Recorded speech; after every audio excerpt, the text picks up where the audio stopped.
welcome. My name is Musashi, and we're going to be taking an inside look at a series of military vehicles. In this case, it's the Amphibious assault vehicle from the Marines. The particular vehicle you're looking at, I took pictures of on July 4th weekend in Dunedin, Florida. My wife had given me a call, and she said, hey, I saw some tanks in Dunedin, Florida. You should come take a look at it. So I ran down there, and this is what was there. Of course, this is not a tank, but it is a very interesting vehicle. The Marines have a base in near MacDill Air Force Base in Tampa, and they field these AAV-7s. My future videos will be significantly more robust than this. I was not, again, planning to even go down there. It was a bit unexpected because my wife had tank alert. But I was really happy to see they had several vehicles out outside of a VFW there in Dunedin. And the one you're looking at is the troop carrier version. It's the one that is used most widely to carry the infantry troops onto the shore. For those of you not used to what an AAV-7 is, I'll just read directly from the marine.com website. The purpose is to go from ship to shore to objective. No equipment better defines the distinction and purpose of Marine Corps' expeditionary capabilities than the AAV-7 amphibious assault vehicle. Designed to assault any shoreline from the well decks of Navy assault ships, AAVs are highly mobile, tracked armored amphibious vehicles that transport Marines and cargo to and through hostile territory. In more simple terms, you load these things up full of Marines, you launch them off the back of a Navy vessel, they sink down in the water momentarily, hopefully, and then they assault the shore. You get on shore, they lower that ramp that you see there on the picture, and out pour the infantry to do infantry stuff.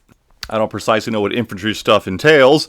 I was a tanker in the U.S. Army, a frontline combat armed unit, active duty, and several different units in the 80s and 90s. So a lot of the stuff in the military vehicles I go through is amazingly similar, especially these AAV-7s. Many component parts have been, it's been made since the 1970s, and a lot of the component parts that are in there are back from my era, even these vehicles that are being fielded today by the Marines. The Marines are somewhat famous for getting not the most up-to-date equipment and making the best use of it. In fact, I was getting a tour of the inside of it from one of the enlisted Marine guys inside of it, and he said what a lot of the Marines will say in regards to getting old or outdated equipment. He said, we'll make it work. And that's really basically how the Marines look at some of this equipment. Although, the one you're looking at on the screen here is a completely rehabbed one. This is the newest one that they have in their command.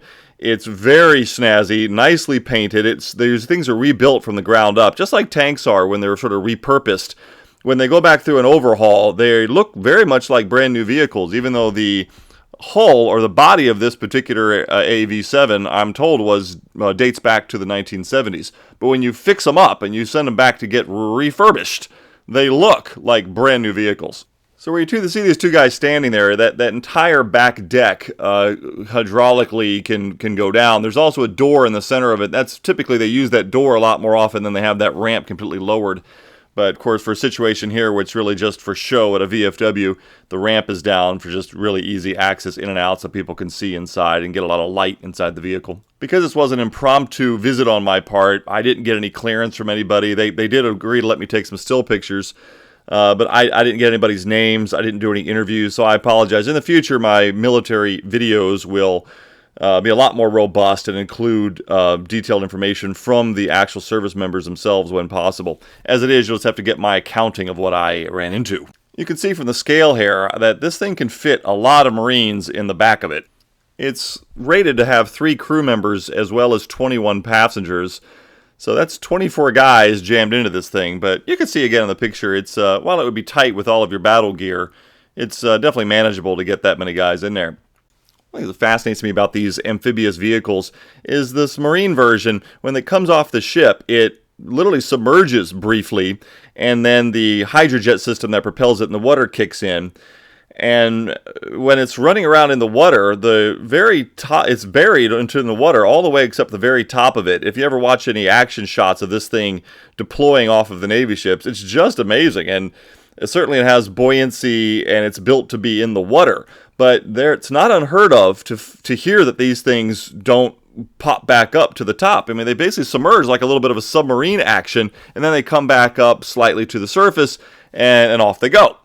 That always seemed very scary to me, that what if the thing doesn't resurface? And in fact, some of them have sunk, and people have been killed in these having water get into the compartment. I asked the guy you're seeing in the foreground, again, I didn't get his name, but he was really helpful and super nice to answer about 15 or 20 minutes worth of my questions. And I addressed this with him, and he said the Marines do have drills in the event that the water starts, building up in the vehicle, and clearly there's a problem. But he sort of was one of these sort of wink-wink training things that nobody thinks it would probably work if it push came to shove. But I suppose, like anything in the military, more training is better than none. At least you have some sense of hope that you might pull yourself out of it. So I asked him, how would you know if you were even in trouble? Because you're all buttoned up in that thing, and when you go down to the water, if you're a passenger in this, you wouldn't really know at what depth you were, unless, it was really deep and the pressure was getting to you or something.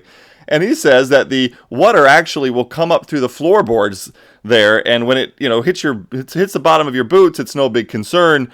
When it starts getting up to your ankles, it would be time to get very concerned and worried about what the heck was going on. There are 3 crew member positions in the vehicle. There's the driver, the commander's position, and the gunner's position. Here you're looking at a picture of the driver's in the front, and then the commander's seat is there on the back. I kept referring it to as the TC's position because TC would be tank commander's position. It's the guy who operates or is the main direction giver on a tank. And the Marine that I was speaking with kept referring it to as the TC position as well. Now, he may have just been referring back to the way I was doing it. I didn't ask him whether they actually call this position the TC position, because it's not really a tank, of course, although, just like my wife, lots of people think if you see tracks on a military vehicle, voila, tank. That's a distinction that's not really important for you to make here. But interestingly, the tank commander, or the TC position on the AAV-7, is not a normal crew member of the vehicle. He is the person who actually commands, or at that time commands, the Marines in the back of the thing. So he's sort of the senior guy in charge of the guys in the back, as opposed to a functional permanent member of the AAV-7 itself. At least that's what I got out of the conversation. And you can kind of tell that's true because the TC's position doesn't have many controls or anything there other than really a seat and the ability to look outside of the cupola and be able to direct the vehicle around. But the actual functioning of the vehicle, he has little to no control over. What you're looking at here are some of the things on the side of the vehicle at the TC's position. While it looks like there's all sorts of hoses and doohickeys, there's nothing really functional for the TC to do there. There's a place to plug in his radio and the comms there on the left, just left of that red hose. But, he can't fire the gun. He can't drive the vehicle. He basically is just a guy who sits in a seat and watches and can poke his head out and see. I'm sure there's more to the position than that, but he's not actually affecting the vehicle other than from a command and control standpoint on the radio. In tanks, we're used to the tank commander having the access to being able to move the turret, lay the gun on target, assist the gunner, actually fire the main gun. A tank commander can do a lot in a tank. It's almost a backup gunner position as well as his other duties, where in this one, the TC's position is not nearly so complete. The driver, on the other hand, gets lots to do. You can see his Frankenstein-looking driver's controls here. There's a lot of stuff going on there, and it looks like a lot of fun. Actually, several of the Marines I talked to said it was a blast to drive this thing. Not all military vehicles are the same by any means. I don't know if it's a combination of steering controls or torque or the engine or the but I've driven a lot of different vehicles in the U.S. Army's inventory. And while I never drove an AAV-7, it looks like a lot of fun. They do all feel and act differently. And according to the Marines, this thing is a ton of fun to drive. And just looking at this crazy-looking crossbar driver's steering thingy, it does look awesome. I don't know, something about this driver hole really turned me on. So I took a couple of pictures of the various things the driver gets to do here. Again, I didn't get any inside scoop. I'm just relaying basically my experience in the military overlaid on an AAV-7 of which I don't know that much about. And I didn't, again, prepare properly to ask sufficiently intelligent questions. But at least I wanted to show you what some of the controls look like and how it relates to my experiences in a tank and those things that are similar. On the left here, you see the green box for the radio control. This selector switch of this little green box has been around since, I think, the Vietnam era. We had them in most of our older generations of tanks. I was in a Sheridan. I was an M60 tanker as well. I was an M1 tanker later, but the earlier tanks all have this same exact radio.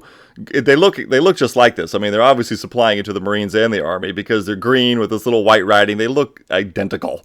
And so many things in the AAV-7, I could just jump in and operate them without any problem whatsoever. And this radio control really made me think. And I asked the guys, I was like, this thing just got refurbished. This is their newest and latest and greatest AAV-7 off of the refurbished assembly line. And I thought it was odd they'd have this really old radio tech in this new refurbished vehicle. So I asked them about, a lot of these computerized systems that then connect and control everybody together. There is a command and control vehicle in each of these units. And there was one there at Dunedin as well. I didn't get any pictures of it, but there's a bunch of individual seats where the brass sit in the AAV-7, and it's a very different looking. The insides of it's a very different looking than this thing is. But anyway, so there is a command and control and more tech on the Marine side in some of the other vehicles. But this communication system is decidedly old school, and they just sort of shrugged and was more of that, we make it work sort of business. Another near identical set of buttons that I'm familiar with is this smoke generator. That red flip switch on the left side there with the little yellow or orange light above it, that's a smoke generator, and you have to flip up that red switch and you hold the metal button underneath of there up or down, I can't remember which, but when you hold it, then smoke is generated, and it just generates continuously. It makes a lot of smoke outside these vehicles. And that is the exact same button we had on our tanks to generate smoke. The M1 has one that looks almost identical as well. So again, once I got inside this AEV and started poking my nose around, I was amazed at how many things immediately were recognizable to me. And more than that, I could literally operate it without too much difficulty. Smoke generators, smoke grenades, and just smoke and IR smoke and all the myriad uses for smoke is a really big combat multiplier in the military that most people don't fully understand or respect. I'm really into the whole smoke thing, in part because I got to actually blow smoke out of our tank a lot of times, and the fun factor is very high. So despite its sort of tactical advantages, just when you're a driver or you're a crew member in some of these vehicles, getting to blow smoke is just a lot of fun. The AAV-7 had that same switch here, but was interesting. There was like a two-step process to actually have their smoke be generated. I know this is true because when I was poking my nose around inside of this thing, I saw this. It said smoke generator or generation valve, and I was like, and it's right in the back. This is a panel that's just between the driver's position and the gunner's position, which is on the right hand side. And there's this access panel here, and I thought it was just really odd. So I asked him, "What the heck is this smoke thing about here?" Normally you just push the button, it makes smoke, and that's that. Apparently this is a bit of a safety mechanism. So there's an additional valve when you make smoke through the automatic, not smoke grenades, but through the system itself. What it does, it just drips oil on your manifold, and it's very low tech. Again, it's been around for a long, long time. In this case, the AV-7 has a separate access panel here where there's a valve inside of there that you turn the valve on when you want smoke to be able to be generated, and then you flip the switch in the driver's compartment. And then when you're not using it, you have to turn the valve off because, according to the Marine I talked to, the oil will drip if you don't. So they've included either a separate valve or maybe it was a workaround. I don't know, but it's a two-step process to make this thing blow smoke. I mentioned in the beginning that the ramp was completely down, even though there's a door in the center of it that usually the Marines would just enter through that door when they're out on an active deployment. It takes a long time to get that door all the way down and up. But here are the controls for it. It's actually on the right-hand side where the driver and the tank commander, right on the right-hand side wall, that picture we saw earlier. And you see there's just a lever up and down. That's pretty much it. It looked pretty straightforward. I didn't get a chance to see the ramp go up and down, though. This is the gunner's position. I wish I'd have gotten better pictures. Again, it was all a little impromptu. But the gunner's position is not very different looking, again, than a lot of the same buttons that we have in the M1's driver position. It's certainly different, and it's a little more old school. In this case, this refurbished AA-7 in its spanking new digs came armed with the Mark 19 40mm belt-fed grenade launcher, and also the 50 caliber. And the 50 caliber you can see on the left side of the picture. I didn't, unfortunately, get an inside view of the 40mm grenade launcher. But this is these things are pretty amazing. You know, if you ever, maybe I'll do a separate video, or you can look it up on YouTube or something. But the 40 millimeter belt-fed grenades are pretty amazing. They can get out to effective ranges of about 1,500 meters, no problem. And they're on a belt. They're on a belt, so it's, you know, the rate of fire is insanely good. Again, I didn't have time to look closely. I'd assume that the 50 caliber is the M2 or the Ma Deuce 50 cal that the military has been using forever. It's also the same 50 cal that has been on the M1 tanks for a long time as well. I didn't look closely, but the butterfly actuator lever looked like a Ma Deuce to me, even just at a glance. The barrel also looks similar, so I'm pretty sure that's what it's armed with. It does have a manual control there, sort of in the center, just to the right there. There's a silver thing, a round lever there where you push in on that, and then the tanks have the exact same thing, where you push in with your palm and then you just twirl it around and it'll move your turret around manually, even if you lose power in your vehicle. I don't purport to be an AAV-7 gunner position expert at all. I didn't even ask any questions about it. Didn't want to push my luck, so I just took a couple quick shots and want to show you what the gunner's position looked like. There's another angle of the gunner's position. Here you see that black hose near the seat there on the right-hand side, that pretty large-looking black hose. I thought at first it was some sort of part of the nuclear biological chemical system, and I asked him what it was, and he said, no, that catches the brass. So I didn't inquire if that catches the 50 cal brass, or is it big enough to catch the 40 millimeter, or what sort of cartridge is left when you fire the grenades. I don't know. I'm not a Mark 19 40 millimeter grenade expert either, but that chute there is to collect the brass as it comes out of the weapon systems. This picture shows you the little white tabs on the vehicle's hull. Show little places to put all sorts of stuff. They've got a lantern there. It really looks like something right out of a rail yard. This thing is amphibious, so you have a couple of sort of Navy-ish looking things, like this lantern on the outside of the vehicle. You'll see later there's a long wooden stick with a little hook on it that I guess you do Navy type stuff with it. I'm not sure what you do with it. And the important part of looking at these little white stickers is that there's lots of places to put rifles. So there's 21 Marines in here with their combat gear, and there's lots of different locations to store your rifle. Here's another item I recognized immediately. This is the slave cable for starting your vehicle if it's stalled. It's jump starting another vehicle. That large connector on each side is the connector that fits onto your batteries. There's usually each of these vehicles have a large bank of batteries, and these slave cables are the exact same ones we use in the Army.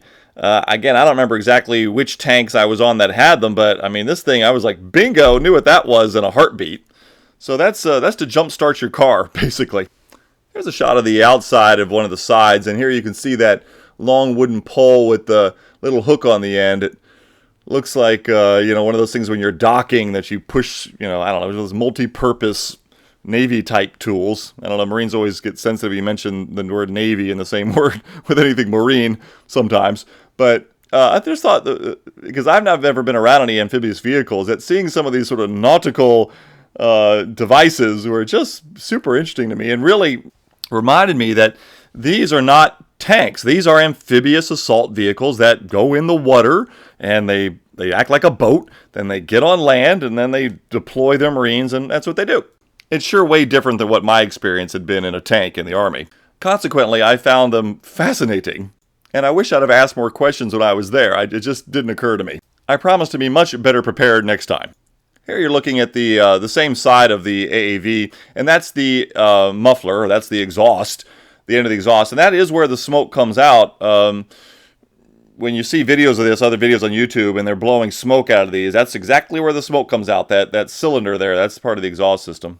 The bulbous bit just to the left with the little glass windows in it, that is your tank commander's hatch. So that's in, of course, the buttoned up position, but that's the place where we were looking at earlier where the TC would look out of.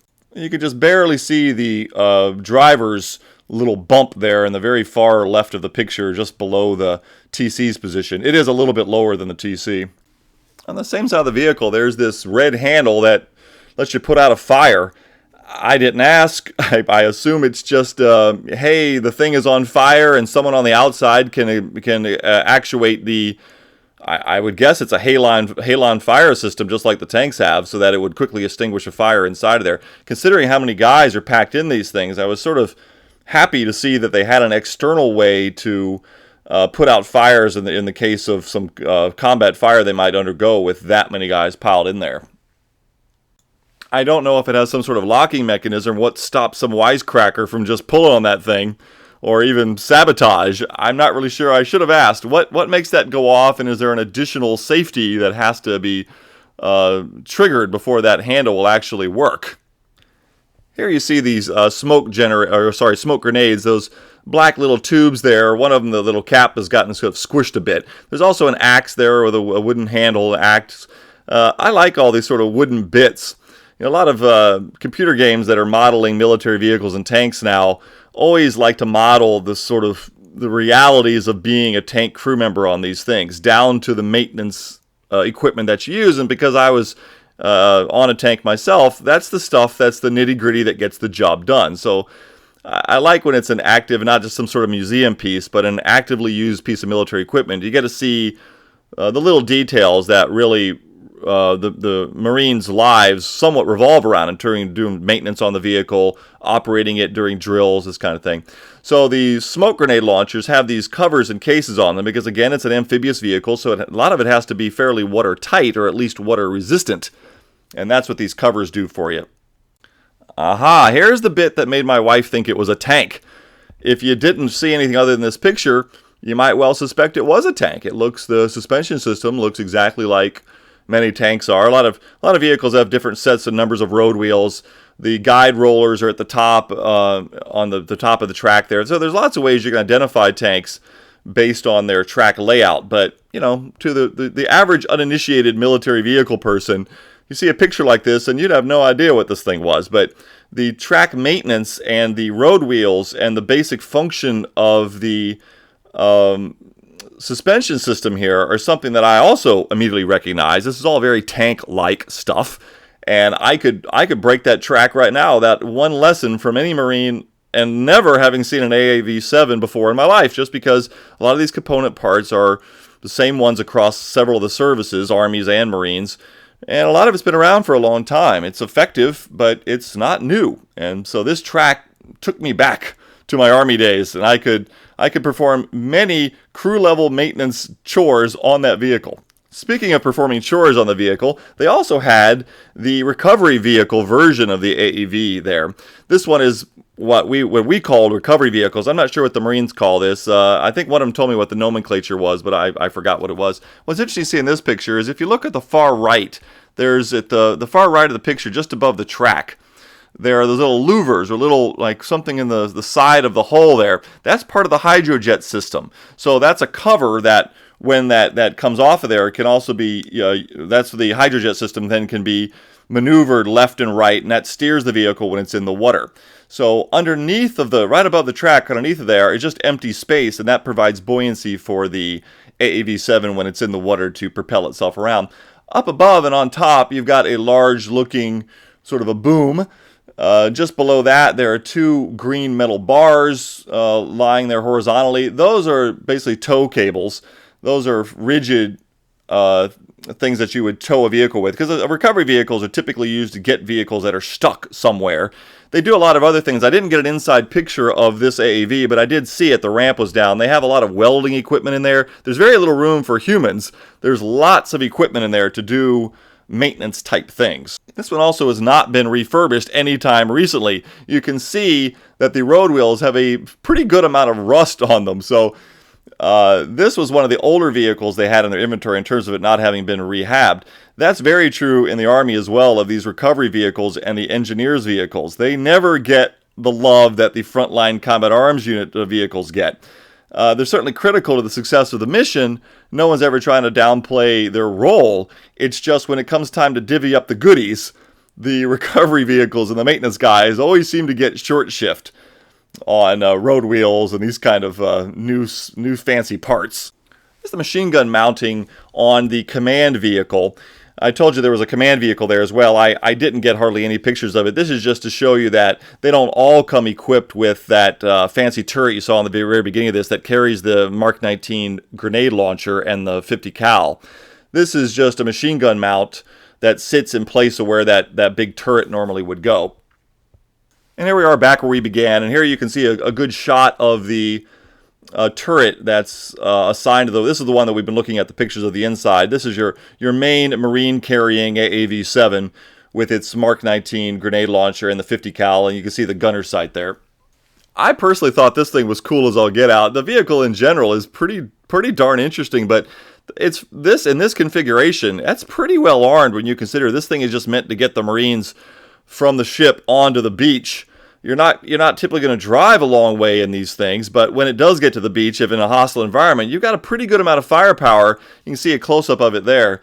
That grenade launcher in the 50 cal on just a straight troop carrier that's not intended to go very far is pretty impressive.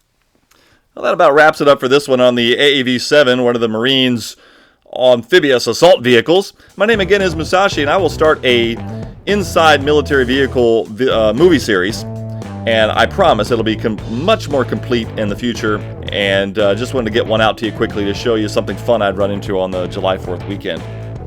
Again, thanks for watching, and I look forward to seeing you again on the next episode.